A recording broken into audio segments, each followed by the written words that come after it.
Hello everybody, this is Miss Murphy again, and I am going to show you for your watercolor landscape, your Wanderlust Expressive landscape.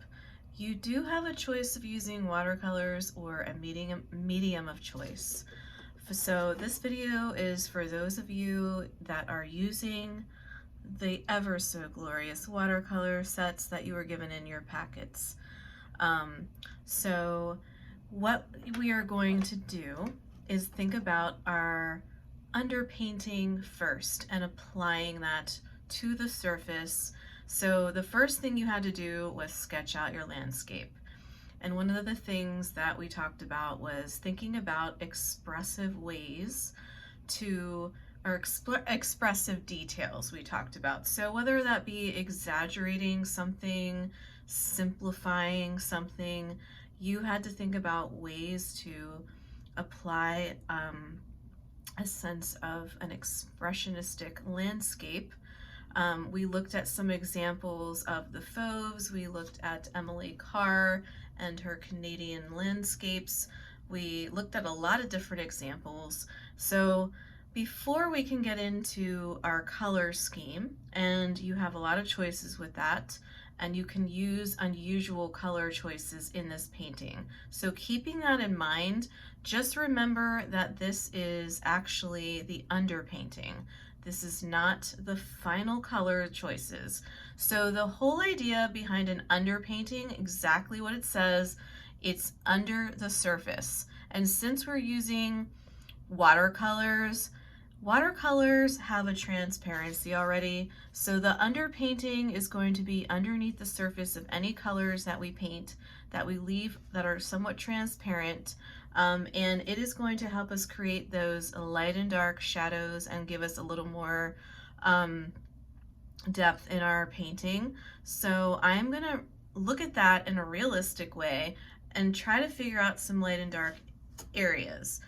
I am going to suggest using something like blue and diluting it such a little bit.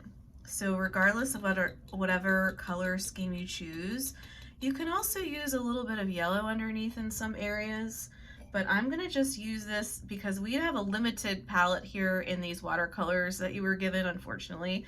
So you could also use a gray, we could use a blue, we can use yellows, you could use green, a little bit of that. So we're just gonna stick with blue and dilute it a little bit and use that as our underpainting. So I'm gonna start by looking at some of my light and dark areas. I'm actually looking at my landscape reference, and I'm gonna start by painting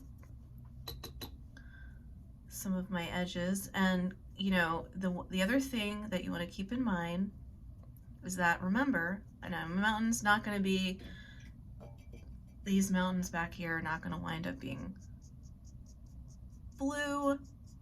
It could be any color, and you want to keep your water usage as far as like applying water to the surface.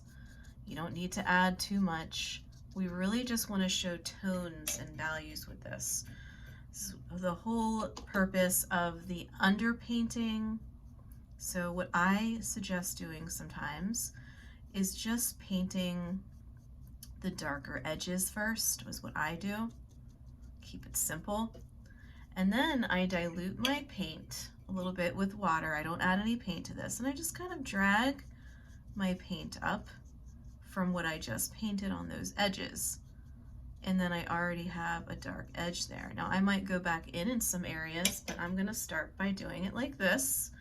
And I'm gonna go around some of these edges with my, making it dark along the edge. So even if you had trees, you could do shadows.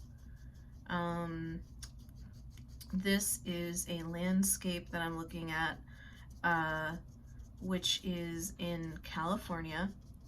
Remember that we had to pick a landscape that was a place we longed to be. So I actually recalled going here a long time ago when I was around 18 years old, many moons ago.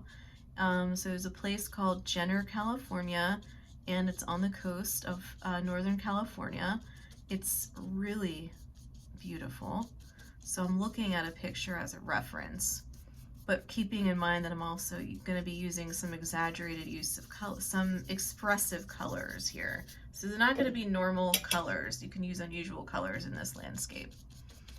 So notice how I'm just diluting the paint as I go sometimes.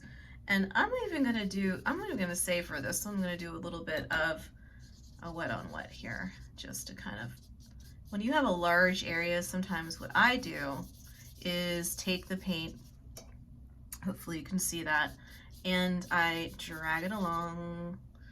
I get my paper wet. I didn't mean to say drag it along, I meant to say get my paper wet, and that way I spread the paint in those larger areas. But I will go back into some of these areas ultimately and make some of them darker. So I'm just showing you how to, this is like the first stage, which is known, like I said, as the underpainting. And now let's say I wanted to though differentiate between the landscape part and the mountain somehow. So I mean, if you want to use another color, like let's say I could do green, I'm just sticking with one to keep it simple, like I said. I might even do a little bit of yellow here on the beach, but I'm just gonna make sure I can see some of these edges. I'm not gonna actually paint all of my sand there. I'm just gonna do this edge darker, because I know this is like these are the darker areas of the water. I also have some rocks here. So sometimes, like I said, I just kind of go along those edges like this. Now, if you have a smaller detail brush, sometimes this is a really good purpose for that. But if it's not totally dry, sometimes I take my wet brush and go right on top like this, like that. Remember, I'm just getting my darker areas here. And your lighter areas, of course. So now I'm going to spread my paint a little bit more. I want my horizon line to be a little bit darker here, like so. And I'm going to add a few dark lines. Usually with water, what I do is just sort of like add a couple lines throughout that are just with my dark paint, like so. And again, I want to go along this edge because this is actually, I want to show where the water is kind of meeting the rocks. The cool thing about watercolors is that you can really just kind of spread them around. Sometimes they just really creates its own expressive, it's a, you know, impression of something.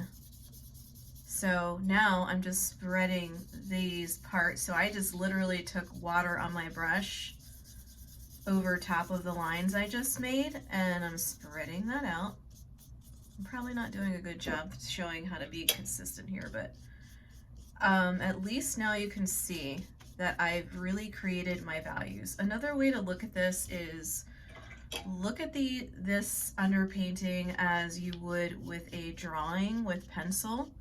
And when you do your shading, you add light and dark values throughout, and you kind of build up, and you want to see different tones, right?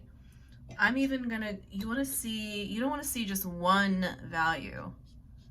So I'm gonna go back in here. I'm gonna add a little bit of my dark back here.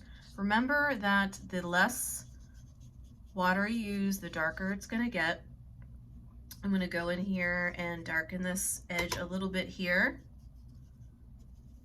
I wish I had a smaller brush for some of these little details.